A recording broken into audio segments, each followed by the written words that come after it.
Ali Brownlee, a mixed bag for you yesterday here in Singapore. Can you take me into the final moments of your race when you were sitting on that park bench and had made the decision that your race was done? What had happened in the lead up to that? Yeah, the race went kind of all right until the bike dismount for two reasons. Obviously, yeah, was slightly over it and got a penalty, and just my foot hit the ground then, and straight away I was like, something, I don't know, it's like something just kind of went in my ankle, and it was kind of sore, like running to my bike and the first K or so, but I was kind of just running myself into that run anyway, and started off steady, and then I was kind of got going okay, and I was happy with where I was at, just trying to run conservatively, and was actually feeling pretty good.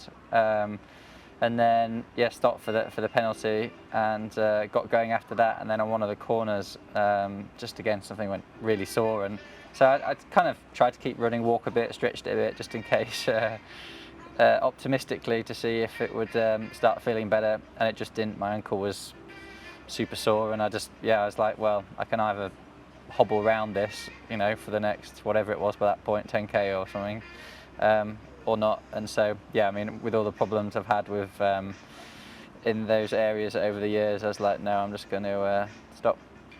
That's what I was going to say, is like, I don't know if anyone's had more ankle injuries than you of various kinds. When you were sitting there thinking about things, did you think, oh, this is a bad one, or does it feel like it's not that bad and it might be something you can get over pretty quickly? The one thing I have I've learned over the years is you can never tell. Some of the most benign things can end up being the worst things, and some of the really nasty, painful, acute things can be okay a few days later. So we'll see. Let's go back to the race and then some more things in general to do with the T100 series when it comes to you. But yesterday, swam sort of where you always do now, just that middle of that front pack, probably pretty comfortable for you, in a great position all day in the bike. Was it feeling easy for you up until when the ankle went? And can you talk to me about the day in general? Yeah, exactly. The swim, I just try and swim myself up to that kind of third, fourth position and stay there. I'm probably not fast enough to push it on at the front, so there's no point me trying. Let other people do that. The swim was fine. Got out onto the bike. I found the first few laps quite tough, to be honest. People were going hard, and then I was just kind of biding my time. I was trying to ride the course quickly, rather than ride the hills hard and freewheel like a lot of the other guys were doing. I was just trying to keep good constant speed over the course, and that worked, apart from when people were like cutting in on front of me and ruining it. But then everyone was kind of getting a bit tired about halfway through, and I saw Yuri went, so I started riding kind of a bit harder, but my own pace at the front. And then that was kind of the rest of it there. Either me there, and then riding with the other couple of guys who took it on a bit, and I was really pleased. I was wanted to get through the bike and not have overexerted myself, still keep the heart rate down in the heat, drink plenty. I drunk loads and loads ready for the run, and so I was pleased with that, and went out on the run, and I knew I was really capping myself to run consistently, to think, right, I'm going to get steady for a few kilometres, get the water in, get the ice in, and just try and run consistently over 18k here.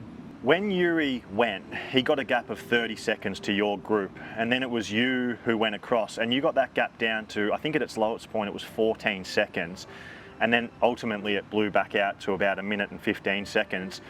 When you got 14 seconds away from him, did you think you were going to get onto his wheel? Were you really trying hard too, or were you just riding your own tempo and it just blew out?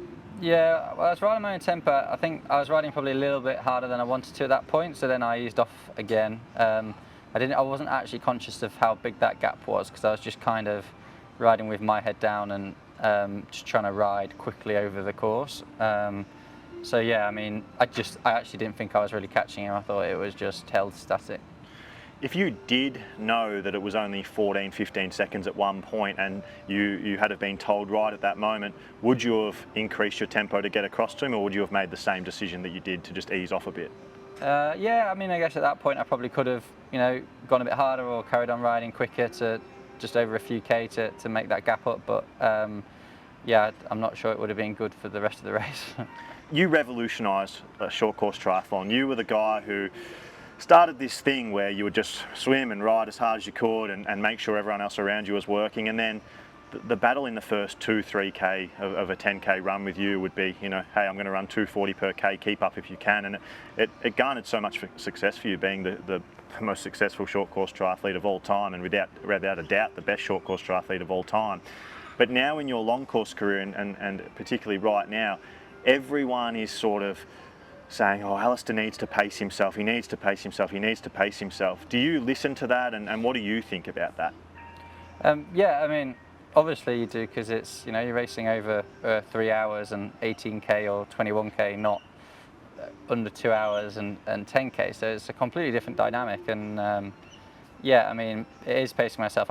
Actually, like in Miami, it might have looked quite quick, but it wasn't. It was really quite slow. I mean, I ran the first 3k at 3:25. I mean, that's pretty conservative, and it was only you know, the really tough conditions, I think, coming from where I'd come without enough preparation, the heat, I think, that really made me struggle there. You know, that kind of pace is really quite conservative, and here I just dialed it back even further, and I was like, no, you know, I want to get into the last lap feeling good, and I was sure that lots of people would be struggling, and at that point it would have led to probably a solid podium result. Do you think it is that simple though? Do you think for you to get on the podium here, but maybe win one of these T100 races, it is as simple as just pacing yourself? Yeah, to an extent, but I think one of the other things in long distance racing is you can ultimately only kind of do what you can do, and so, you know, you are a bit of a passenger of what's going on around you. You know, it doesn't matter with the fitness level I had and the training I can do. Probably, you know, I can do whatever I possibly could. I wasn't going to beat Yuri yesterday, so but I think, you know, with the fitness I had and pacing it well, you know, I probably would have come second or third. So you are a bit of a victim of fortune and other people, but yeah, you know, you can only race. I mean, I very much was doing that, and you're on the bike, I was like, I could see my heart rate had gone high for a period of time. I knew I'd been pushing, I knew my body temperature was going up, so I eased off and brought it all back into control. You mentioned Yuri Kulin then. Talk to me a little bit about his race yesterday. Yeah, I think Yuri Kulin was really impressive yesterday. I think one of the best performances I've seen at this distance, to be honest. You know, wow. Obviously swam in the right place, rode really well, and then ran well. Do you think that Magnus's performance at Miami that you were a part of, and then Yuri's performance here today, do you think Magnus would have been a threat to Yuri if he had have been able to make it to the start line? Yeah, I don't think you could write Magnus off. Obviously, he won in Miami, and yeah, who knows? I mean, it's silly to make predictions like that, but yeah, you know, he would have been there or thereabouts for sure. And then one of your great rivals, maybe your greatest rival, Javier Gomez. You and him are the two most experienced athletes in the T100 contracted athletes. Are you excited for the chance to finally get to race him over this distance like everyone else is to see it? Yeah, definitely, very much excited to race him over this distance. So yeah, I hope he makes the next one in San Francisco. And how confident are you that you can get to the start line in San Fran? Right now, not very, but we'll see. I need a bit of time, see how this calms down, and get better, and hopefully be there. Alistair Brownlee, a tough day for you yesterday, but pretty much everyone's favourite triathlete. Thank you for being here, and we'll see you in San Fran, hopefully. Thank you very much.